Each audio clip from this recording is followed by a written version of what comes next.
الله وبركاته. إن الحمد لله نحمده ونستعينه ونستغفره ونؤمن به ونتوكل عليه ونعوذ بالله من شرور أنفسنا ومن سيئات أعمالنا. من يهد الله فلا مضل له ومن يضلله فلا هادي له. ونشهد أن لا إله إلا الله وحده لا شريك له ونشهد أن محمدا عبده ورسوله. وصلى الله وسلم على سيدنا محمد وعلى آله وأصحابه وأزواجه وذرياته وأهل بيته وأتباعه أجمعين. أما بعد، فقد قال الله تعالى في القرآن العظيم والفرقان المجيد: أعوذ بالله من الشيطان الرجيم. بسم الله الرحمن الرحيم. وأن ليس للإنسان إلا ما سعى وأن سعيه سوف يرى. صدق الله العظيم. قال النبي صلى الله عليه وسلم: من سأل الناس أموالهم تكسرا فإنما يسأل جمرا، أو كما قال صلى الله عليه وسلم. புகழ் அனைத்தும் ஏக இறைவனாகிய அல்லாஹ் ஒருவனுக்கு மட்டுமே உரித்தாகட்டுமாக. அல்லாஹினுடைய சலாத்தும் சலாமும் அன்பும் அருளும் நம் உயிரினும் மேலான முஹம்மது ரசூலுல்லாஹி ஸல்லல்லாஹு அலைஹி வஸல்லம் அவர்களின் மீதும் அன்னவர்களுடைய தோழர்கள், குடும்பத்தார்கள், அவர்களை பின்பற்றி வந்த தாபிஈன்கள், தபஅ தாபிஈன்கள், ஃபுகஹாக்கள், ஷுஹதாக்கள், நல்லவர்கள் நம் அனைவரின் மீதும் என்றென்றும் நின்று நிலவட்டுமாக. அல்லாஹினுடைய மேலான ரஹ்மத்தையும் அவனுடைய பொருத்தத்தையும் பெற்றுக்கொண்ட நல்லடியாருடைய கூட்டத்திலே அல்லாஹ் நம்மை கபூல் செய்தருள்வானாக. வாழும் காலமெல்லாம் நிம்மதியாகவும் ஆரோக்கியமாகவும் வாழக்கூடிய பெரும்பாக்கியத்தை அல்லாஹ் நம் அனைவருக்கும் தந்தருள்வானாக. கண்ணியத்திற்குரியவர்களே, இன்று பொதுவாக பரவலாக எல்லா பக்கத்திலும் பேசக்கூடிய வரக்கூடிய பிரச்சனை பசியும் பஞ்சமும் பட்டினியும். சமீபத்தில் நடந்த G20 மாநாட்டில் கூட நம்முடைய பிரதமர் பசியை பற்றியும் வறுமையை பற்றியும் விலாவரியாக பேசியிருக்கிறார்.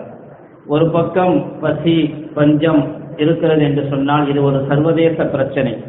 அதே சமயத்திலே யார் வசதி இல்லாமல் இருக்கிறார்கள், யார் வசதியோடு இருக்கிறார்கள், யார் தங்களுக்கு தேவையானதை பெற்றிருக்கிறார்கள், யார் தங்களுக்கு தேவையான அளவுக்கு பெற்றிருக்கவில்லை என்பதை வித்தியாசம் காண்பது என்பது இந்த காலத்திலே ஒரு பெரிய கஷ்டமான விஷயமாக இருக்கிறது. ஏனென்று சொன்னால், இல்லாதவர்களுக்கு உதவி செய்ய வேண்டும், அது மார்க்கம் போதித்திருக்கிற அருமையான போதனை. அதே சமயத்திலே கேட்பவர்கள் இல்லாதவர்களா இருப்பவர்களா என்கிற ஒரு வேறுபாடு பார்க்கக்கூடிய, பிரித்தறியக்கூடிய ஒரு நிலை ரொம்பவும் முடியாத ஒன்றாகவே இருக்கிறது. ஏனென்றால் இன்று யாசகம் கேட்பது ஒரு தொழிலாகி போய்விட்டது. பிச்சை கேட்பதும் யாசகம் கேட்பதும் அதுவும் ஒரு தொழிலாகி போனது. உழைத்து சம்பாதிப்பது, பல வேலைகள் செய்து சம்பாதிப்பது, பிச்சை எடுத்து சம்பாதிப்பதும் ஒரு வேலையாகி போன ஒரு உலகம். எல்லா இடங்களிலும், அதிலும் குறிப்பாக வணக்க ஸ்தலங்கள், வணக்க வழிபாட்டு ஸ்தலங்கள், ஆலயங்கள், இது மாதிரியான இடங்களில் நாம் இதை அதிகமாக பார்க்க முடியும். எங்கேயும் போய் மற்ற இடங்களில் அவர்களை பார்க்க முடியாது. பிச்சை எடுப்பதே ஒரு தொழிலாகி போன ஒரு நிலை. இன்னும் சொல்ல போனால், எப்படியெல்லாம் கேவலமான முறையில் சம்பாதிக்க முடியுமோ அப்படியெல்லாம் சம்பாதிக்கக்கூடியவர்கள் உண்டு. அதற்கான முறைப்படியான சட்ட வரைவுகளும் உண்டு. விபச்சாரத்தின் மூலமாக சம்பாதித்துக் கொண்டிருக்கிறார்கள். சமீபத்தில் ஒரு செய்தி, அதாவது 3 மாதம் தங்கி இருக்க வேண்டும், கர்ப்பமாகிவிட்டால் 20 லட்சம் கொடுக்கிறோம் என்ற விளம்பரம். எவ்வளவு அசிங்கமான மோசமான விளம்பரம் பாருங்கள். சம்பாதிப்பதற்கென்று இப்படியெல்லாம் ஒரு வழி உருவாகும் பொழுது யார்தான் உழைப்பதை பற்றியும் சம்பாதிப்பதை பற்றியும் யோசிப்பார்கள்? சமுதாயத்திலே கேட்கக்கூடியவர்களுக்கு கொடுக்க வேண்டும் என்று சொல்லப்பட்டிருப்பது போன்று கேட்பது எப்பொழுது கேட்க வேண்டும்? மக்களிடத்தில் யாசகம் கேட்பதற்கான தகுதி என்ன? அவருக்கு அன்றைய தேவை அளவுக்கு இருக்குமேயானால் மக்களிடத்திலே கை நீட்டி கேட்பதற்கு எந்த உரிமையும் கிடையாது, அவருக்கு அது ஹலாலும் கிடையாது. ஸல்லல்லாஹு அலைஹி வஸல்லம் அவர்கள் கேட்டால் இல்லை என்று சொல்ல மாட்டார்கள், கொடுப்பார்கள். அதே சமயத்தில் ஹஜ்ஜத்துல் விதாவுடைய சமயத்திலே செல்வங்களை பங்கு வைத்துக் கொண்டிருக்கிறார்கள். அங்கே ஒருவர் வந்து நிற்கிறார், அவருடைய நிலையை ஏற இறங்க பார்க்கிறார்கள். ஸல்லல்லாஹு அலைஹி வஸல்லம் உடல் தலகாத்தரமான ஒரு நபர், வாட்டம் சாட்டமாக இருப்பவர். ஸல்லல்லாஹு அலைஹி வஸல்லம் சொன்னார்கள், நான் கொடுக்க வேண்டும் என்றால் கொடுத்து விடுவேன், ஆனால் யார் நல்ல உடல் தலகாத்தரமாக இருக்கிறார்களோ, யார் செல்வந்தர்களாக இருக்கிறார்களோ அவர்களுக்கு இந்த செல்வத்திலே எந்த பங்கும் கிடையாது என்று சொன்னார்கள். கொடுக்கவும் செய்தார்கள். அதே சமயத்தில் எங்கே கொடுக்க வேண்டும், யாருக்கு கொடுக்க வேண்டும், பாத்திரம் அறிந்து பிச்சையிட வேண்டும். அப்படிப்பட்ட ஒரு நிலையை பிரித்தறிவது ஒரு பெரிய கஷ்டமான காலம். ஸல்லல்லாஹு அலைஹி வஸல்லம் அவர்கள் அதே போன்று சஹாபாக்கள் அவர்களுடைய ஆட்சி காலத்திலே இந்த பிச்சை எடுக்கக்கூடிய தொழிலை முடிந்த வரைக்கும் தடுத்து நிறுத்தினார்கள். அதற்கு உமர் ரலியல்லாஹு ஆட்சி காலத்திலே பிச்சை எடுக்கக்கூடிய தொழிலை யாராவது தேவையில்லாமல் பிச்சை எடுத்தால் அவர்களை தடுத்து நிறுத்துவார்கள். எப்படிப்பட்ட ஒரு நிலையாக இருந்தாலும் சரி, ஆக உயர்ந்த காரியமாக இருந்தாலும் சரி, கேட்பது என்பது எவ்வளவு மோசமானது என்பதை விளக்கினார்கள். மன் சஅலன் நாஸ அம்வாலஹும் தகஸ்ஸுரன், யார் மக்களிடத்திலே யாசகம் கேட்கிறார், தன்னுடைய செல்வத்தை மென்மேலும் அதிகமாக்கி கொள்ள வேண்டும் என்பதற்காக யார் கேட்கிறாரோ, ஸல்லல்லாஹு அலைஹி வஸல்லம் சொன்னார்கள், ஃபைன்னமா யஸ்அலு ஜம்ரன், அவர் நெருப்பு கங்கை தான் கேட்கிறார். எவ்வளவு வேண்டுமானாலும் கேட்டுக்கொள்ளட்டும் அல்லது குறைத்துக் கொள்ளட்டும். அதைவிட மேலானது என்ன தெரியுமா, நீங்கள் கயிற்றை எடுத்துக்கொண்டு மலைப்பகுதிகளுக்கு செல்லுங்கள், அங்கு மரங்களை வெட்டி விறகு வெட்டி வியாபாரம் செய்யுங்கள், விற்பனையின் மூலமாக லாபம் சம்பாதிப்பது நீங்கள் மக்களிடத்திலே கேட்பதை விட சிறந்தது என்றார்கள் ஸல்லல்லாஹு அலைஹி வஸல்லம் அவர்கள். இந்த காலத்திலே காட்டில் போய் சுயமாக மரங்களையும் வெட்ட முடியாது. அதற்கான சட்ட நிபந்தனைகளும் வரையறைகளும் உண்டு. எது பொது சொத்தாக இருக்கிறதோ அதுவும் கூட அரசாங்கத்தினுடைய கட்டுப்பாட்டில் இருக்கும் பொழுது அதிலும் போய் கை வைக்க முடியாது. அந்த காலத்தில் அப்படி இல்லை. எனவே ஸல்லல்லாஹு அலைஹி வஸல்லம் அவர்கள் அப்படி சொன்னார்கள், அப்படி பழக்கினார்கள் சஹாபாக்களை. ஒரு தடவை சஹாபாக்களுக்கு முன்னால் ஒரு கோரிக்கையை முன்வைத்தார்கள். மை யதகப்பலு லி பிவாஹிதத்தின் அதகப்பலு லஹு பில் ஜன்னah, எனக்கு யாராவது ஒரு விஷயத்துக்கு பொறுப்பெடுத்துக் கொண்டால், ஏற்றுக்கொண்டால் நான் அவருக்கு சுவர்க்கத்திற்கு பொறுப்பெடுத்துக் கொள்கிறேன் என்றார்கள். ஸல்லல்லாஹு அலைஹி வஸல்லம் அவர்கள் இந்த கோரிக்கையை முன்வைக்கும் பொழுது சௌபான் ரலியல்லாஹு தஆலா அன்ஹு இருந்தார்கள், அன யா ரசூலல்லாஹ், நீங்கள் சொல்வதை நான் கேட்க தயாராக இருக்கிறேன். மக்களிடத்திலே எப்பொழுதும் எதையும் கேட்காதீர்கள், மக்களிடத்திலே கையேந்தாதீர்கள், மக்களிடத்தில் கை நீட்டாதீர்கள். அதில் சௌபான் ரலியல்லாஹு தஆலா அன்ஹு அவர்களை பற்றி அறிந்தவர்கள் வர்ணிக்கிறார்கள். பிறகு எப்படி ஆனார்கள் அவர்கள், ஃபகான சௌபான் யஹவுது வஹுவ ராஜிபுன், போகக்கூடிய சமயத்தில் கையில் இருக்கக்கூடிய குதிரையை அடிக்கக்கூடிய சாட்டை கீழே விழுந்துவிடும். அப்பொழுது சொல்ல மாட்டார்கள், அது கொஞ்சம் இழுத்துக்கொடு, கீழே விழுந்த சாட்டையை இழுத்துக்கொடு என்று கூட சொல்ல மாட்டார்கள். தாங்களே கீழே இறங்கி எடுத்துக் கொள்வார்கள். ஏனென்றால் ஸல்லல்லாஹு அலைஹி வஸல்லம் அவர்கள் செய்த ஒப்பந்தம் லா தஸ்அலின்னா, மக்களிடத்தில் எதையும் கேட்காதீர்கள். அதை தங்களுடைய வாழ்க்கை முழுவதும் கடைபிடித்தார்கள். எந்த நல்ல காரியத்திற்கும் கூட ஹஜ்ஜி கடமை கட்டாயம். யாருக்கு வசதி வாய்ப்பு இருக்கிறதோ அவருக்கு ஹஜ்ஜி கட்டாயம். அதே சமயத்தில் யாரிடமாவது கேட்டு அது தன்னுடைய தன்மானத்திற்கான எதிர்ப்பு. இன்னும் சொல்ல போனால் மார்க்க சட்ட வல்லுநர்கள் இந்த அளவுக்கு சொல்லுவார்கள், யாராவது பணம் கொடுத்து நீ ஹஜ்ஜிக்கு போய்விட்டு வா என்று சொன்னால் அந்த பணத்தை வாங்கி ஹஜ்ஜி செய்வது அவருக்கு மீது கடமையா என்றால் கடமை இல்லை, அவருக்கு கடமை இல்லை, ஏற்றுக்கொள்ள வேண்டிய கட்டாயம் இல்லை. யாராவது ஒரு 10-5 லட்சம் ரூபாய் கொடுக்கிறார், கொடுத்து நீ போய் ஹஜ்ஜிக்கு போல் சொல்றாரு, அவரிடத்தில் பணமே இல்லை, அந்த 5 லட்சத்தை வாங்கி கொண்டு அவர் ஹஜ்ஜி செய்ய வேண்டிய கட்டாயம் அவருக்கு கிடையாது. விரும்பினால் போகலாம், வேறு விஷயம். ஆனால் அந்த பணத்தை வாங்கிவிட்டு போக வேண்டும் என்பது கடமை அல்ல, கட்டாயம். மனிதனுடைய தன்மானத்திற்கு எவ்வளவு முக்கியத்துவம் கொடுத்திருக்கிறது மார்க்கம். கடமையை செய்வதற்கு கூட வசதி இருந்தால் போக வேண்டும், அடுத்தவர்களிடத்திலே வாங்கி செல்ல வேண்டிய கட்டாயம் அல்ல.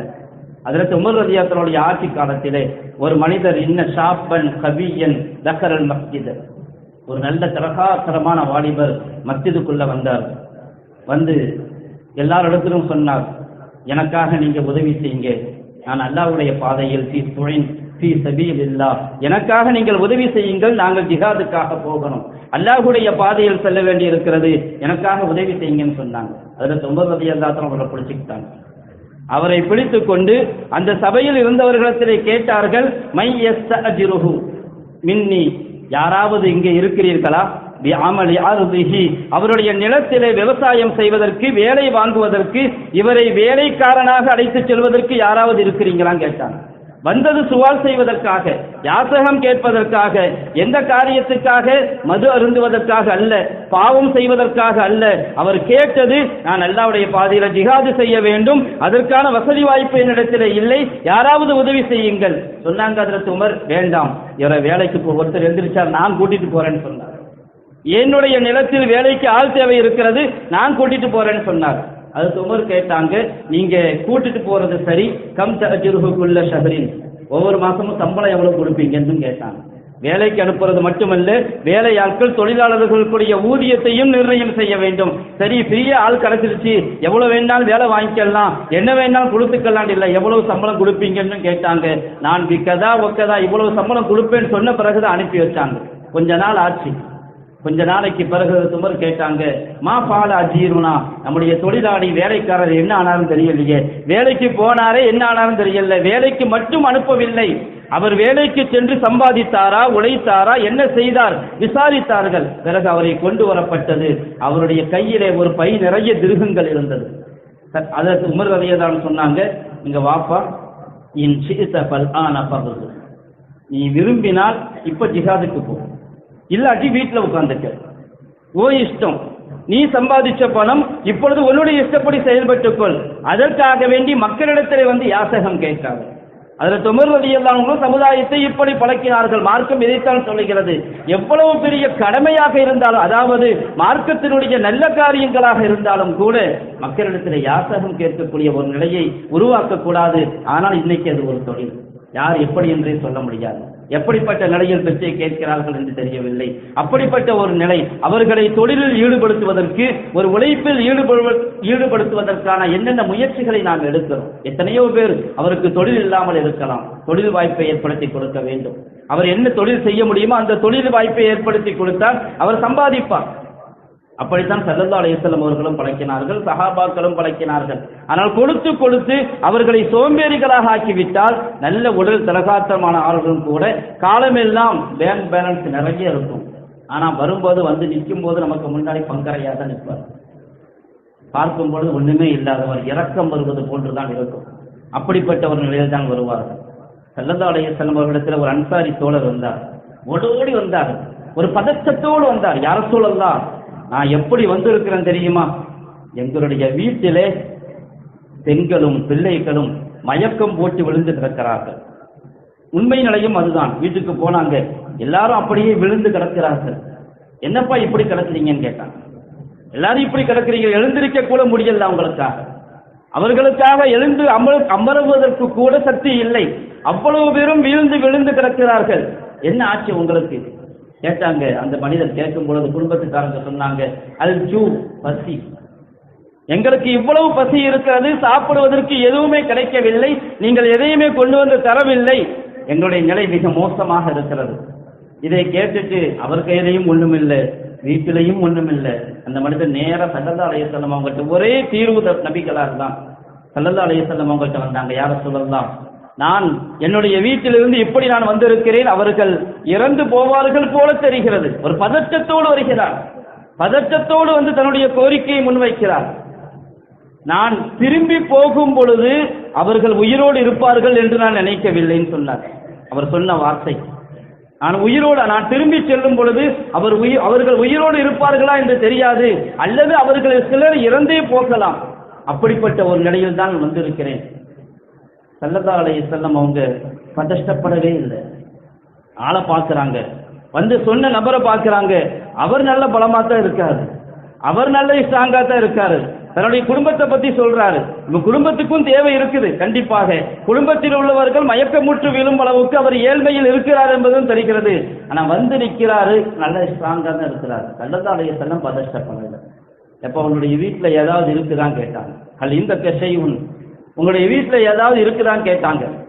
மா இந்தி ஷை, வீட்டுல எதுவுமே கிடையாதுன்னா, வீட்டுல ஒண்ணுமே இல்லை. யார சொல்லலாம், போய் பாருப்பா வீட்டுல என்ன இருக்குதுன்னு பாருன்னா. இங்க இருந்து கொண்டே எதுவுமே இல்லை எதுவுமே இல்லைன்னு சொல்லிக்கிட்டு இருக்காத, வீட்டுக்கு போய் என்னதான் இருக்குதுன்னு பாரு, என்ன இருக்குதோ அதை கொண்டு வாங்க. அவரும் வீட்டுல அப்பா வீடுலாம் அவ்வளவு பெரிய பங்களாவும் கிடையாது, தேடி பார்க்கிற அளவுக்கு ஒண்ணும் இல்லை. அவர் பார்த்தாரு வீட்டுல என்ன இருக்குது, 2 பொருள் தான் இருந்துச்சு. ஒரு கோப்பை இருந்துச்சு, ஒரு போர்வை இருந்துச்சு. அதுவும் உபயோகத்திற்கு இருக்கக்கூடிய பொருள். கதஹன் வஹில்சன் ஹதீஸ்ல வந்து ரெண்டு பொருள் தான். ஒரு கோப்பை, ஒரு போர்வை. ரெண்டையும் எடுத்துக்கொண்டு வந்து யார சொல்லலாம், எங்க வீட்டில் இருக்கிறது இதுதான் இருக்கு, வேற ஒன்றும் இல்லைன்னா. வேற ஒன்றும் இல்லை. இதை வச்சு என்ன வெளிப்படையா பார்த்து இதை வச்சு என்ன செய்ய முடியும்? இந்த ரெண்டு தான் இருக்குது. சாப்பிடுவதற்கு ஒன்றும் இல்லை. உபயோகமான பொருள் இந்த ரெண்டு பொருள் தான். ஸல்லல்லாஹு அலைஹி வஸல்லம் பார்த்தாங்க. பாருங்கள், ஒரு மனிதர் வரும் பொழுது முடியாதவர் தான், ஏழ்மையில் தான் இருக்கிறார், தன்னுடைய குடும்பத்தார்கள் கடுமையான பசியில் பட்டினியில் இருக்கிறார்கள். அப்படிப்பட்ட சமயத்திலும் ஒரு பதட்டப்படாமல் ஒரு சமுதாயத்தை உருவாக்கக்கூடிய ஒரு முறையை இந்த உம்மத்திற்கு கற்றுக் கொடுக்கிறார்கள். ரெண்டு பொருள் தான் இருக்குது, ஒன்றுக்கும் ஆகாதுதான். அதை யாரும் வாங்கிட்டு காசு கூட கொடுக்க மாட்டாங்க. அதை வாங்கிட்டு யாரும் காசு கூட கொடுக்க மாட்டாங்க. வீட்டில் உபயோகப்படுத்துகிற ரெண்டு பொருள். ஸல்லல்லாஹு அலைஹி வஸல்லம் ஏழை விட்டாங்க அந்த ரெண்டையும். இதை யார் வாங்குறதுன்னு கேட்டாங்க. இதை யாராவது வாங்கி தரீங்களா கேட்டாங்க. யாரும் வாங்குவாங்க? யாரும் வாங்க தயாராக மாட்டாங்க. இருந்தாலும் ஒரு சஹாபி எந்திரிச்சாங்க, யார சொல்லலாம், நான் ஒரு திருகத்துக்கு பகரமாக வாங்கிக்கிறேன்னார். ஒரு திருகம். ஸல்லல்லாஹு அலைஹி வஸல்லம் யோசிச்சாங்க, ஒரு திருகத்தை வச்சு ஒன்றும் செய்ய முடியாது. மை யஸீர், யாராவது இதை விட அதிகமான விலைக்கு எடுத்துக்கிறீங்களான்னு கேட்டாங்க. இப்போ சக்கத்தல் கோம், எல்லாரும் அமைதியா இருந்தாங்க. ஒரு திருகமே பெருசு. அதுக்கு ஒரு திருகம் கொடுப்பதே, ஒரு திருகம் என்பது தற்கால கணக்குப்படி ஏறத்தாழ 4 கிராம் வெள்ளி. ஒரு கால அது தங்க காசா இருந்தால் அதை விடவும் கூடுதல்.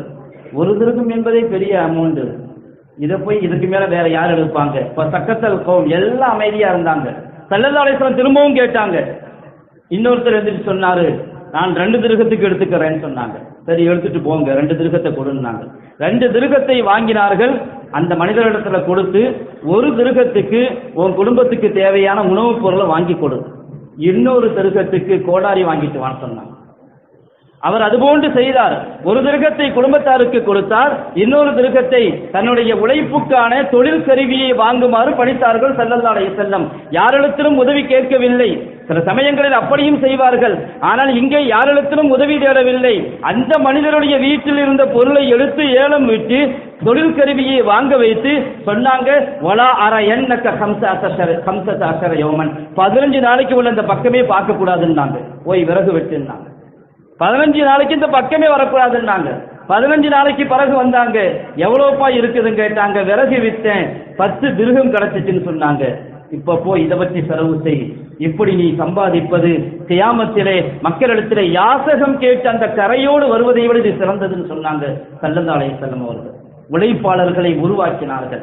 யாசகம் கேட்கக்கூடியவர்களை, பிச்சைக்காரர்களை அவர்களுக்கு கொடுக்க வேண்டிய நேரத்தில் கொடுக்கவும் வேண்டும். அதே சமயத்தில் அவர்களுடைய நிலை என்ன என்பதையும் யோசிக்க வேண்டும். ஆனால் இன்றைய நிலை அப்படியா இருக்குது. அதுக்கு ஒரு கம்பெனி போல் செயல்படுகிறது.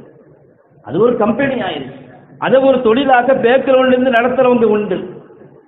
பிச்சைக்காரர்கள் ஒரு கூட்டத்தை வைத்துக் கொண்டு குழந்தைகள், அதே போன்று அதாவது மாற்றுத்திறனாளிகள், இன்னும் சொல்லப்போனா உண்மையிலேயே மாற்றுத்திறனாளியா கூட இருக்க மாட்டாரு. ஒருத்தர் பிச்சை எடுக்கிறார், தன்னுடைய கையை உள்ள மடிச்சு வச்சுக்கிட்டு கை இல்லாத மாதிரி காட்டிக்கொண்டு யாசகம் கேட்கிறார். ஆனால் கை இருக்கிறது. ஒரு கையை மடித்து வைத்துக் கொண்டு யாசகம் கேட்கும் பொழுது அந்த கையை கொண்டு உழைக்க முடியாதா? அந்த உழைக்கக்கூடிய ஒரு நிலையை உருவாக்க முடியாதா? நமக்கு பல இடங்களில் அதற்கான பயிற்சி கொடுக்கப்படுகிறது. சில பேர் அதை வச்சு சம்பாதிக்கிறாங்க, கொண்டு வந்து விட்டுருவாங்க, போய் பிச்சை எடுங்க. அவங்க பிச்சை எடுத்து கொண்டு போய் கொடுப்பாங்க. அதை போல அவன் எடுத்துக்கிட்டு இவங்களுக்கு ஆளுக்கு கொஞ்சம் கொஞ்சம் போடும். இது ஒரு தொழில். இன்னைக்கு காலையில 2 பேர் அனுப்புறாங்க. ஒருத்தர் வேலைக்கு போறாரு, ஒருத்தர் பிச்சை எடுக்க போறாரு. வேலைக்கு போறவர் சாயங்காலம் 600 ரூபாய் கொண்டு வர்றாரு, பிச்சை எடுக்கிறவன் 1800 ரூபாய் கொண்டாடுறான். பிச்சை எடுத்த காசு அதிகமாக. அப்படியானால் யார் இந்த தொழிலை விடுவாங்க? ஒரு ஆய்வின்படி 4 லட்சம் பிச்சைக்காரங்கள்ல மாசத்துக்கு சம்பாதிக்கிற வருமானம் 24,000 ரூபாய். கஷ்டப்பட்டு வேலை செய்யறவனுக்கு கூட அவ்வளவு சம்பளம் கிடைக்காது. 24,000 ரூபாய். இப்படி ஒரு தொழிலாக, அதை ஒரு தொழிலாக எடுத்துக்கொண்டு அதை பேக்ரவுண்டிலிருந்து நடத்தக்கூடியவர்கள் அவர்கள் சிறு பிள்ளைகளையும் பெண்களையும் தவறாக பயன்படுத்துகிறார்கள். நான் இப்படி சொல்லவில்லை யாருக்கும் கொடுக்க கூடாது என்று. ஆனால் கொடுக்கக்கூடிய நிலையிலே அதே சமயத்தில் அவர்கள் தவறான முறையில் வழிநடத்தப்படக்கூடாது. சிலர் அந்த யாசகத்தை வாங்கி கொண்டு சாராயம் குடிக்க செல்வார்கள், மது அருந்துவார்கள். நாம் யாருக்காக நம்முடைய பணத்தை கொடுக்கிறோம்? நீங்க உணவுப் பொருளை வாங்கி கொடுங்க, பிஸ்கட் வாங்கி கொடுங்க, பிரெட் வாங்கி கொடுங்க.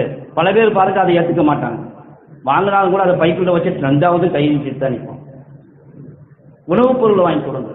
அதுவும் இல்லையா, அவர்களுக்கு நல்ல தலகாத்திரமானவர்களாக இருந்தால் அவர்களுக்கான நல்ல உழைப்பை கற்றுக் கொடுக்கக்கூடிய ஒரு சமுதாயத்தினுடைய ஒரு அணி இப்படி இருக்க வேண்டும். ஒவ்வொரு கூட்டத்திலும் யார் கஷ்டப்பட்டவர்கள், உண்மையிலேயே கஷ்டப்பட்டவர்கள் யார், உழைக்க முடிந்தவர்கள் யார், தொழில் தெரியாதவர்கள் யார், எல்லாருக்கும் கவர்மெண்ட் வேலை கிடைக்குன்னு எதிர்பார்க்க முடியாது. எல்லாருக்கும் கவர்மெண்ட் வேலை கிடைக்குன்னு எதிர்பார்க்க முடியாது. எந்த தொழிலை செய்ய முடியும் என்பது அவருக்கு தகுதியோ அதை சொல்லிக் கொடுக்க வேண்டும். ஸல்லல்லாஹு அலைஹி வஸல்லம் அவர்களிடத்திலே ஹஜ்ரத் அபூதர் ரலியல்லாஹு தஆலா வரிசையாக கேள்வியா கேட்கிறாங்க, எது சிறந்தது எது சிறந்தது எது சிறந்தது என்று நீண்ட ஹதீஸ்.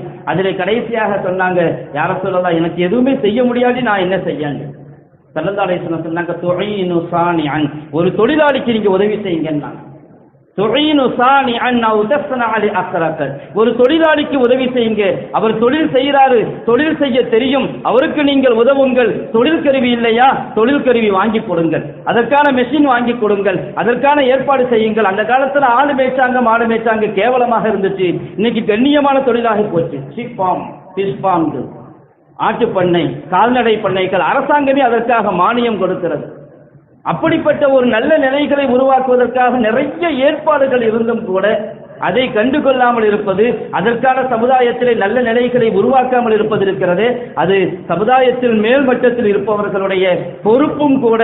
அப்படிப்பட்ட ஒரு நிலையை உருவாக்கக்கூடாது. நல்ல நிலைகளுக்கு கொண்டு வர வேண்டும்.